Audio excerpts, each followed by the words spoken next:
This is the 112th episode of CloudFocus Weekly for the 4th week of October, 2012. This episode is titled Mini-Size Me. CloudFocus Weekly is sponsored by Arkus, your cloud computing experts. I'm your host, Jason Atwood, and joining me, the co-host, 112 painful podcasts. Can't believe you even listened to this. Justin Edelstein. Justin, how are you doing today? Till that lead up, I was doing just fine. I love that I basically, while I'm do that? While I'm doing the lead in, I either decide whether I like you or hate you. Today, I always hate you. not so much. I'm always in that mode. Speaking of modes, we have an agenda today. That was the best Segui ever. This is going to be one of the worst CloudFocus Weekly podcasts. This might go down in history. Mark this one down. Copy this MP3 file. This will be on the 200th episode infographic. It's the worst episode. The worst episode ever. Top worst episode. This one will be the top. Yeah. All right. We have a blog post to talk about this week, of course. Small recap of CloudForce New York because it was, well, we'll just cover that. Have a little bit of the Apple announcements. Kind of hard not to cover when they kind of make news and shake markets. Kind of hard not to talk about them. Not sure how cloudy they are, but we can talk about whether I'm going to buy the iPad Mini or not. I'm completely in the dark. Oh, okay. Then I'll let you know. And then we have two other little articles here. I like the title of one of them. Yeah, what Star Trek, I tweeted this the other day, what Star Trek technologies are 21st century scientists making a reality? Oh, and then... I think we should just talk about which ones we want. Oh. Well, Like, let's talk about that part. And then what anyone's doing. And then we'll make our CloudFocus app picks of the week, and we will do that. Okay. So let's get going with the blog post. You were up this week. And you wrote out, what is it, a Salesforce Winter Live View or something? Yeah, we always do, and I typically do the rapid release notes blog posts, and people tend to like them. Yes. And this time, someone else wrote the rapid release note blog post, which kind of cramped my style. So I decided I'll wait till it's out and do one called Live Look. Right. So looking... now that it's out and actually been able to play with some of the features, not just words on a page, which ones we like, which ones we've used, which ones we've we've taken a liking to. And I've also just done a little, I called out a little section called Trouble in Winter Wonderland, because this has been one of the rockier releases that I can recall. Oh, no. For me, at least. No way. I've had a lot. Nope. Well, all right. In recent memory. Nope. Well, all right. The release that they pushed off after releasing half of it and pushed off the other half for 3 months or 2 months, that was rocky. 2 months. It did. They were sick. Really? It was like 6 weeks after they pushed the first version. This one had some rocky issues in it that I can't recall them having, at least 2 issues that have affected either us or some of our clients. And I actually called out a good thing that there's the known issues site now. And who knew?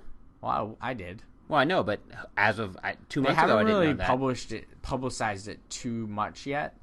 It's still being integrated into like the success portal, the ideas, answers, community, blog community. It's built on a whole different platform. Why not just make it look and feel like... It's not, though. It's part of that website. Yeah, it looks different, though. It looks and feels different. Anyway, they're tagging things Winter 13, and I've linked to them all in the blog post, so you can see anything that's tagged Winter 13 that's a known issue that's out there in case you're running into things. And I called out some really good things, some cool items. So give me your thing favorite that I called thing the creme de la creme of Winter 13. Give me your favorite 13 in Winter. Favorite 13. Many Who on events. All right. It's also the thing that broke the Google calendar sync on Imperial's Google Calendar sync, which a lot of people use. So broke something we wrote as well. They changed the API object for the attendee of an event. Although I didn't think that would break our product because it's API backwards. Wait, hold on. Let me just say, this is not a public product. It's not something. It's something that we use internally. Something cool. Something that broke. It basically it's a thing that sends you a notification when someone accepts.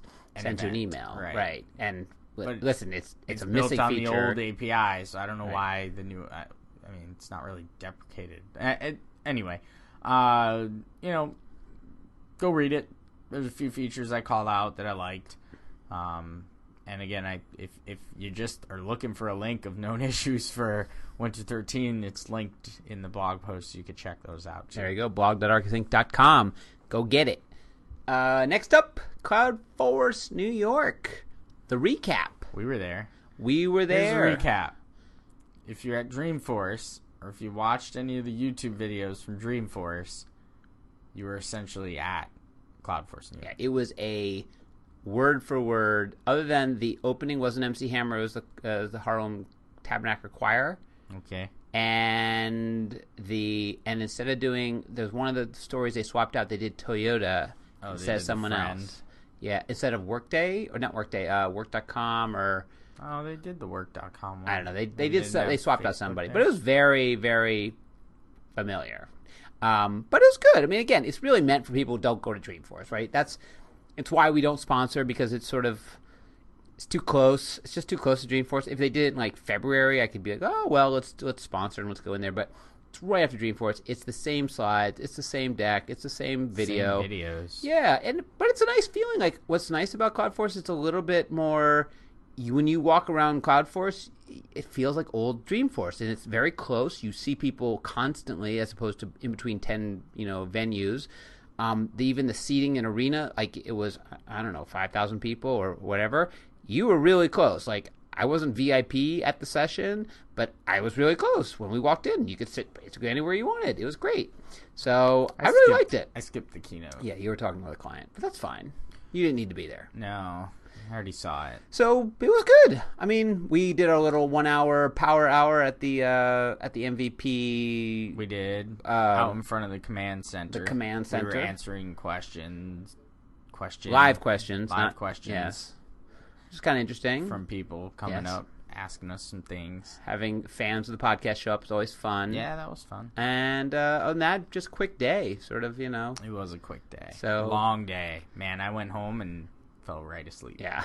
It was a Friday. I went right to sleep. Yeah. And slept for like 3 hours. If you're the coordinator of the CloudForce, not CloudFocus, always gets me, tour, here's a couple of things. One, Thursdays are better than Fridays. Fridays, people just want to bail. Like, Friday afternoon, people want to go home. Like, they don't want it. So I would do an event on a Thursday or Wednesday, Thursday, rather than a Friday. And I know it's probably availability of Javits Center. That'd be one thing.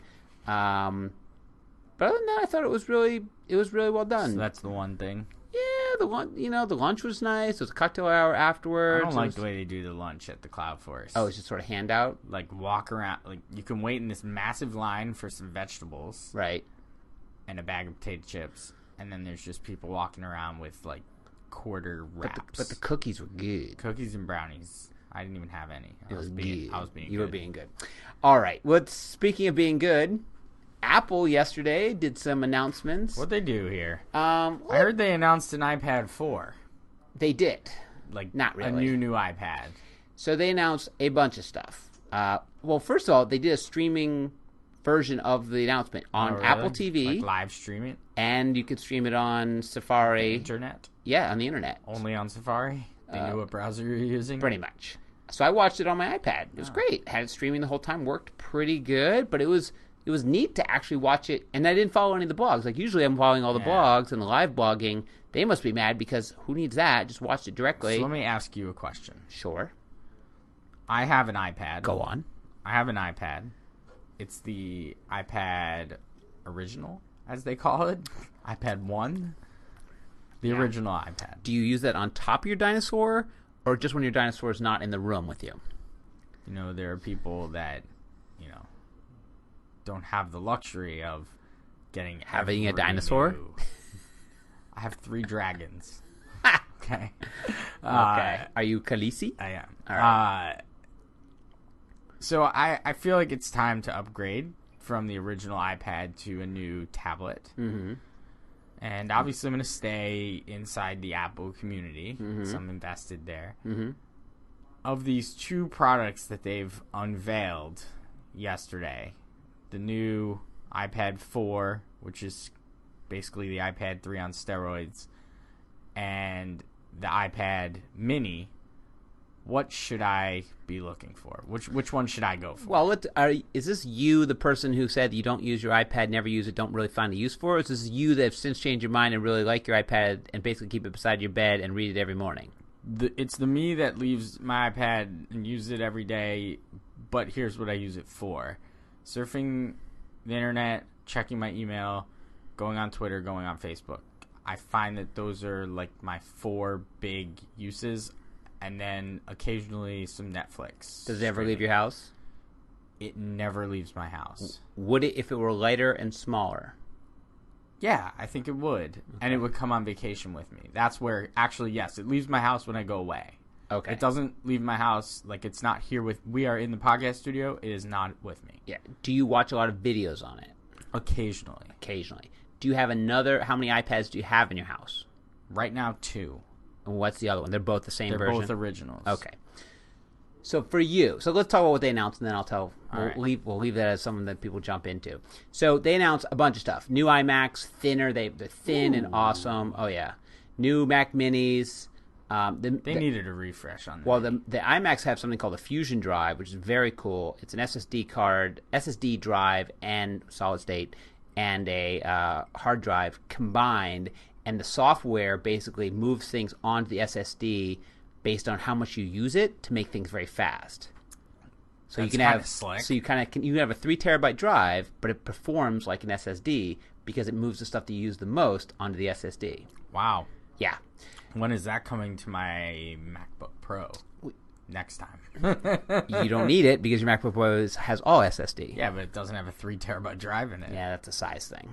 Okay. That's a size and battery thing, not a size keep thing. going. All right.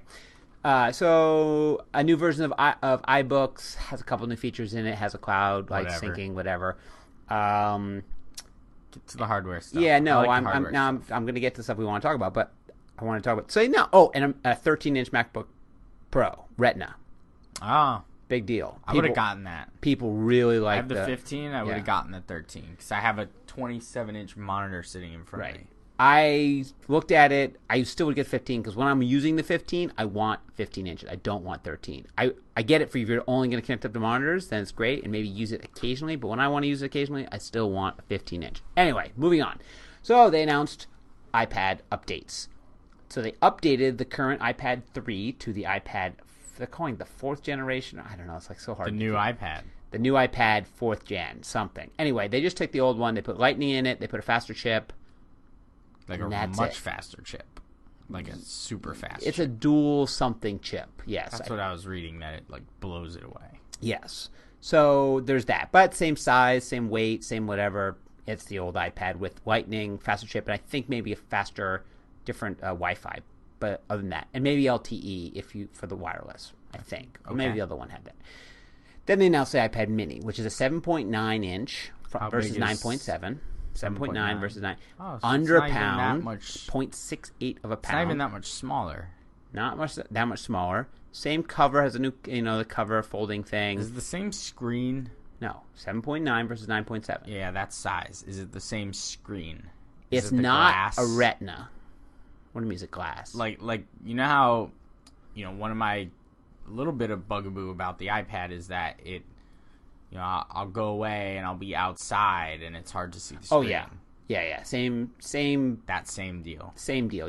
It's not going to replace outside reading, whatever. But under a pound, so 0.68 of a pound, tiny, smaller, thinner bezel, so it can be held in one hand. Got a nice. It's got all. It's got Lightning. It starts at 16. There's going to do both 16, 32, 64, and with cellular. And for you, so now get back to your question. Yeah, what should I get? For you, I would get the iPad Mini. And here's why. Go on. You would travel with it. I will. Lightness. And so if it were not a 1.5 pounds, but about under a pound, almost down to a half pound, you'd probably throw it into your bag more often. Sure. You already have 2 bigger screen ones, so if you continue want to watch like Netflix, like in bed, you probably would keep the old one and just watch it on that. Yeah. Right? And the other one... use the new one because it's probably going to perform a little better. Yeah, but there's no performance issue with Netflix. Sometimes. Oh, whatever. Okay. So that's what I would say is the iPad Mini. The question for me, owner of many... You're just going to get both. Way too many.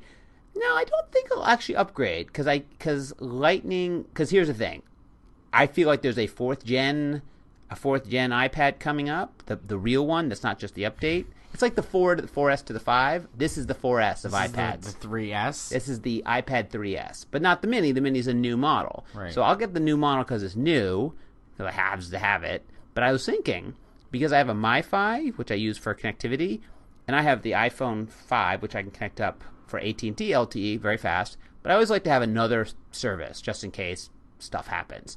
So I was thinking, I carry around this MiFi every day of my life. You can get rid of that sucker. I can get rid of that, get an iPad mini with Verizon LTE in it, and maybe I'll carry around that as my iPad I carry around every day. Leave my other iPad. Be a hotspot.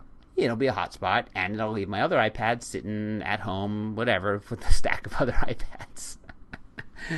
It'll go down the list of people, mine goes to my wife's goes to the family. I imagine, when can you buy these things? So you can order. Did you already order yours? No, because you can't get the cellular ones until November. How about the non? Because I don't buy those. Order it Friday morning. Wow. All right, so that's. I'm gonna have mine before you, and you're gonna hate me. No, because I want the cellular one. Oh, okay. This time I want the cellular one yeah, for this one really purpose. Bothered me. Because I'm swapping out a device. Like to me, that's the justification. I'm taking a device that I carry with me every day, and I'm swapping it with another device that I'm going to carry with me, and I'm going to get less weight in my bag every day, which is a plus. Okay. Yeah. All right. Last up on our agenda. This is just a silly little thing. This is an awesome article. I've actually been thinking about this article. Like, I read this the other day. The article is entitled, "What Star Trek Technologies Are 21st Century Scientists Making a Reality?" It's on this place called, what is it called? PSFK? Does that stand for something? No. Anyway. Idea. Oh, powered by The Garden. The Guardian? The what? Anyway. Kind of a cool new look because it's talking about technology and what's sort of coming real. Obviously, we've seen things like cellular phones and things like that have communicators. But they kind of list out a couple, like transporters. That's the only thing I care about. Transporters? Yep. So just teleport me somewhere. Yeah. Just beam me home. Like from Dreamforce. Just beam you home? That's all I want to do is get beamed home from Dreamforce. The one that I thought was interesting, so they talk Takes about... too long to get home. They talk about androids and nanites and tricorders, whatever. I thought hypospray was cool. Because in Star Trek land, I'm not a Star Trek geek. The only thing I know is actually transporting. So none of this other stuff is really all that exciting to me. Well, very cool stuff. But anyway, hypospray, when you went to the doctor, instead of getting a shot, they'd do this hypospray, and they'd go, psst, and it would just give you whatever you needed to go right into your skin, and, you didn't have to get all this, just instantly healed you. So they talked about how it's being generated by MIT's lab. Anyway, great article. It's on psfk.com. You can look for it. Star Trek Technology Reality. Kind of a neat thing. They talk about cloaking devices. Not really on the cloud news, but I like it anyway. Yeah, sometimes we have to just go away from stuff. So I guess just going back to because I just clicked on the homepage of this thing. The iPad. Are we really on what you need to buy? This is like, all right, go ahead. No, I'm not. All right. The iPad announcements, it would seem like were timed really well to just completely kill off any hype that these Microsoft Surface devices are garnering at the moment. Yeah, I mean, I'm an Apple fanboy, so it's kind of hard. It doesn't matter what they release.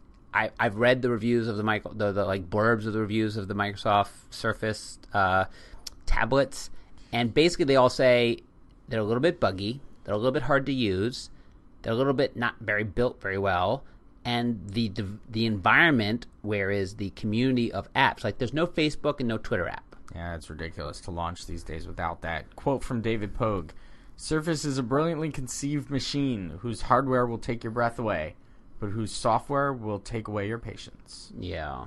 And a lot of the articles are coming out saying there's no reason to own anything else other than an iPad in the tablet market. There's just no reason, unless you just hate Apple. I have friends who are like, I'm not buying that. I'd rather have my Samsung whatever or or whatever. Nexus 7. Whatever Google those Nexus 7. things are. Well, I would say that's the thing about the iPad Mini. Not necessarily, Apple always has a premium. They start at $329. Yeah. So I'm some gonna of get these, that one, some of probably. these do $200 ones. Some of these do, you can have a $200. I think the Nexus 7's $220 or something. So they're definitely cheaper tablets. The Kindle Fire XD is, $200. I always go on the HD. cheap end of the tablet. Yeah, it's something you buy for a I while go and on the use it. high end of the laptop and the low end on the tablet. Yeah, I just want it. I go on the low end of the phone too, like that space. You're talking that about storage space, not Yeah, low end. but You have an that's all- iPhone 5. That's Well, not low end. But the low end, You of go the, get a Galaxy the low for end $2. of the storage. Of the storage. That's like saying I always buy. Well, you I get buy the the low three- end of the Ferrari. I could get the I get the 329, cheapest or I could Ferrari. get the 600. I get the cheapest Ferrari I can No. get. Yeah, it is basically. You're not the No. low end of anything. You're buying the most expensive phone and the most expensive tablet on the market. You're the low end. But at the low end, It's the low end well, Ferrari. there are more expensive phones Porsche- than the $200 phone I the bought. Porsche Boxster. It's not a $200 phone. It's a It is. $650 phone. It's $200. No, Whoa. subsidized. That's right. $650 phone. Yeah, but it's $200. No, that's incorrect. $200. Still incorrect. You say it 100 times, $200. and it's still incorrect. Let's do All our right, picks let's- because mine has to do with that phone. Good. Make your CloudFocus app pick of the week. This is the lamest pick of the year Why is this by lame? you. This is the total I lamest started pick of the using week. it. Why is this This lame? is the lamest pick. Go ahead, make your pick. Hold on. This coming from someone who's picked Summer 12 as their pick. You Okay, can't say this is the that lamest was the pick. lamest pick of 6 months ago. I'm picking iOS. Like, you've done that before. So, knock it Well, off. All right. I'm picking the Reminders app. Let me tell you why. All right. Because you've probably never even used it. I Or have given it used a it. chance. Yes, I have. So, I just got, my iPhone 5. I didn't have the 4S, so I never had Siri. Right. I did have the Reminders app. Never really found it all that useful. Yes. But I found that Siri is useful for two things and two things only. Yes. Setting timers. So, like, I'm cooking something. Siri, set a timer for 6 minutes. Yep. She does that really well. Siri, remind me when I get home that I need to pick up paper towels. She does that amazingly well. Okay. She knows when I'm home, Yeah. and a little pop-up reminder comes up and says, go buy paper towels. Yeah, it's location-based reminders. And it syncs across to my OS X device. Yeah. So they now have the Reminders app on there too. Yep. It's not OmniFocus. No. It's not even do.com, although in some ways it's better because it's easier to get reminders for tasks into it. Because I can just hit a little button or just put my phone up to my ear Yep. and just tell Siri what I want her to remind me to do and when. So I think this is actually a very well done, one of the better Apple apps, because a lot of their apps I don't really care for. Like the Quotes app, there's better ones. The Weather app, there's better ones. All their other apps. I don't know. Well, I if would say they're really this. the I better say ones. this is exactly the same. But I think Reminders, this one- there's better ones. Yeah, but I think this one's pretty good. Want me to blow your mind? No, OmniFocus reads from reminders. So does it really? So you can I actually can, like, talk. point it to it. You can talk to Siri, Yeah, and OmniFocus will pick it up. I can have OmniFocus pick up Siri reminders. That's correct. How do I do that? Your mind just got blown. I want to do that. Then I stop. I'm just gonna pick Siri. Wow. I'm just getting used to Siri. Siri and I are like acquaintances right now. Nah. We're not buddies. We're acquaintances because I've started to use her a little bit for some of these little tasks, and she's easier to use to do that kind of thing. Like if I using the phone as an alarm clock. Set my alarm clock for tomorrow morning at 4:30 a.m. Which is not when I wake up. Yeah, and she sets it for Friday at 4:30 p.m. No, she's good. After watching my wife use it to get the weather and having her talk to it 4 times, Siri, the weather, and then I was like, do you know that it's one swipe away from you at all points? No, you can gotta know when to use it swipe and when down. to not Yes. use it. All right. I mean, I don't use reminders because I use OmniFocus, but I have been playing around with OmniFocus pick up the reminders out of Siri. I'll show you how to do that after the podcast because no one else is interested. Maybe tomorrow. And I'm going to pick, because we are huge fans of weather apps. Yes, and I was just saying to you the other day that I think Dark Sky is the best weather app on the planet. Was. You're gonna pick a new one? I'm going to pick one that's better. So, saw Better this. be a reason. Is it free? No. Is it $1? $1.99, I think. All right. So it's up there. But here's why it's the best. Universal? Because it does everything that DarkSide does. Yeah. And everything that everyone does. So it's called Check the Weather. I'm holding it up. I'm demoing it to Justin. Here it is. So it's actually got one fatal flaw. And let me talk about the thing. So it's Check the Weather. So it's basically based on really easy navigation to weather. So you get to the main screen and you see, it's very clean. 59 and cloudy. It tells you what degree is going to be in the next couple hours. Then you say, but what's it going to be, going forward and for hours? And so you can get like the next 16 hours of time, which I like because sometimes I want to know, it's 50 now, but is it going to be 60 later or is it going to be 42? So you go sideways and it gives you that. You come back, go the other direction, get a 13-day forecast. Okay. So now I can see the forecast for the next 14 days in my location. All right. Then I say, but what about that thing I love in dark sky? Boom.